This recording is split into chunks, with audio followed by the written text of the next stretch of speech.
మిథున రాశి వారికి మిథున రాశి యందు మృగశిర నక్షత్రము 3-4 పాదములు, ఆరుద్ర నక్షత్రము 4 పాదములు, పునర్వసు నక్షత్రము 1-2-3 పాదములుగా ఉంది.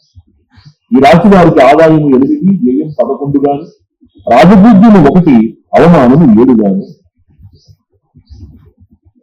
బృహస్పతి చాలా విశేషమైనటువంటి సానుకూల ప్రభావాన్ని ఈ రాశి వారి మీద చూపుతుంది. ఒక సత్కార్యాన్ని నిర్వహించాలి ఇంట్లో, ఒక శుభకార్యం ఇంట్లో పెండింగ్ ఉండి చేయలేకపోతున్నానే ఎట్లా అనుకున్న వారికి ఈ సంవత్సరం పూర్వార్థంలోనే ఆ శుభకార్యాన్ని ఇంట్లో నిర్వహించేటువంటి సమర్థత, జనబాహుల్యము యొక్క అనుకూలత అంటే వారి యొక్క సహకారము లభించి పూర్తి చేయగలుగుతారు. చాలా కాలం నుంచి ప్రయత్నం చేస్తున్నటువంటి 2 ప్రయత్నాలు, ఒకటి మీ ఉద్యోగంలో ఉన్నతి, 2 మీ పరిశోధనను పూర్తి చేయడము అనేటువంటివి 2 ఈ సంవత్సరం మీరు పూర్తి చేసుకోవాలి. ప్రభుత్వ రంగంలో పనిచేసేటువంటి వాళ్ళు సీనియర్ మోస్ట్ అంటే చాలా ఉన్నతమైనటువంటి అధికారులకి ఒక చిన్న ప్రమాదం ఏమిటి అంటే రాజకీయ పరమైనటువంటి ఒత్తిళ్ల వలన అనవసరమైన ఆర్గ్యుమెంట్స్ పెరుగుతాయి మీ ఉద్యోగ స్థలంలో. కాబట్టి సంయమనాన్ని పాటించడము, కొంత డిప్లొమాటిక్ గా వ్యవహరించడం కూడా చాలా ముఖ్యం. నరములకు సంబంధించినటువంటి ఉదర సంబంధమైనటువంటి కొంత అనారోగ్యము ఔషధ సేవనానికి దారితీస్తుంది. ఇది తాత్కాలికమైనప్పటికీ కూడా కొంత ప్రభావం ఆరోగ్యం మీద ఉంటుంది. ఎదురు చూస్తున్నటువంటి బదిలీలు పదోన్నతితో కూడినటువంటి సానుకూల బదిలీలుగా మారే అవకాశం. అంటే వచ్చే బదిలీ మీకు ప్రతికూలం కాక మీకు అనుకూలమై మీరు ఆనందించేటువంటి ఆ స్థల మార్పు మీకు కలుగుతుంది. రాజకీయ నాయకులకి అనూహ్యముగా అయితే పదవి లభించడము, లేదా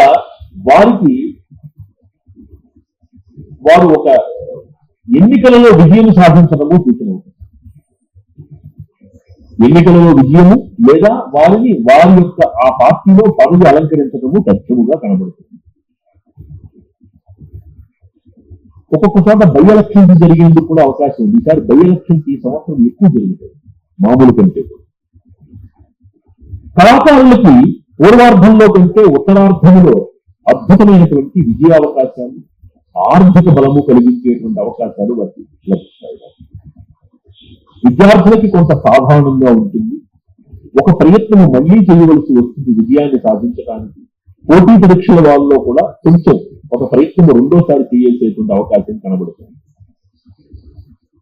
స్త్రీలకి గృహయోగము, ఆభరణ యోగము కనబడుతుంది. తల్లిదండ్రుల యొక్క ఆస్తి వాళ్ళకు కలిసేందుకు పిత్రార్జితమైనటువంటి స్త్రీలకు, పురుషులకు కాదు, స్త్రీలకు తల్లిదండ్రుల నుంచి ఆస్తి సంక్రమించేటువంటి అవకాశం కనబడుతుంది. చాలా కాలం నుంచి మిమ్మల్ని ఇబ్బంది పెడుతున్నటువంటి కొంతమంది వ్యక్తులు మీకు అనుకూలంగా మిత్రులుగా మారేందుకు అవకాశం. ప్రతి చిన్న పనికి కూడా అడ్డం పడేటువంటి కొంతమంది వ్యక్తులు తమ తప్పు తెలిసి మీకు అనుకూలంగా మారేందుకు అవకాశం ఏర్పడుతుంది. ఈ రాశి వారు తప్పనిసరిగా ఆచరించవలసినటువంటి పరిహారాలు: నెలలో వచ్చేటువంటి సంకష్ట చతుర్థి నాడు విశేషముగా ఉపవాసం ఉండి సంకష్ట వ్రతం చేయడం, సాయంకాలం స్వామివారికి అభిషేకంతో వారికి ఉండ్రాల నివేదన పెట్టుకోవడము చాలా చాలా ముఖ్యమైనటువంటి. అది వ్రతంగా కాకపోయినా సంకష్ట చతుర్థి నియమాన్ని అనుసరించి రాత్రిపూట పూజ చేయాలి. కాబట్టి ఉపవాసం ఉండి మీరు స్వామివారికి అభిషేకాలను చేసుకుని ఉండ్రాల నివేదన పెట్టడం అనేటువంటిది చాలా చాలా ఉపయోగకరమైనటువంటి పరిహారం. రెండవది, అవకాశం ఉన్న మేర పూర్వార్ధంలో ఒకసారి, ఉత్తరార్ధంలో ఒకసారి మీ ఇంట్లో అవకాశం ఉంటే 1008 మోదకాలతోటి మోదకాలు తేనెలో ముంచి హవనం చేయడం, లేదా కనీసం 300 మోదకాలతోనైనా సరే మీ ఇంట్లో లక్ష్మీ గణపతి హోమం చేసుకోవడం చెప్పదగినటువంటి. శాస్త్రంలో ఉపయోగించేటువంటి కొన్ని ద్రవ్యాలు కొన్ని సత్ఫలితాలు మనకి ఇస్తాయి.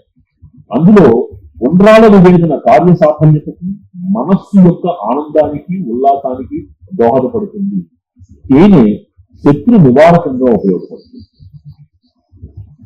మూడవది, అందరికీ చెప్పినట్టే ఈ సంవత్సరం రాహుకేతువుల యొక్క ప్రభావం ఉంది కాబట్టి చండీ హోమంలో భాగస్వామ్యం తీసుకోవడం కానీ చండీ హోమం చేయించుకోవడం కానీ చెప్పదగినటువంటి సూచన. ఈ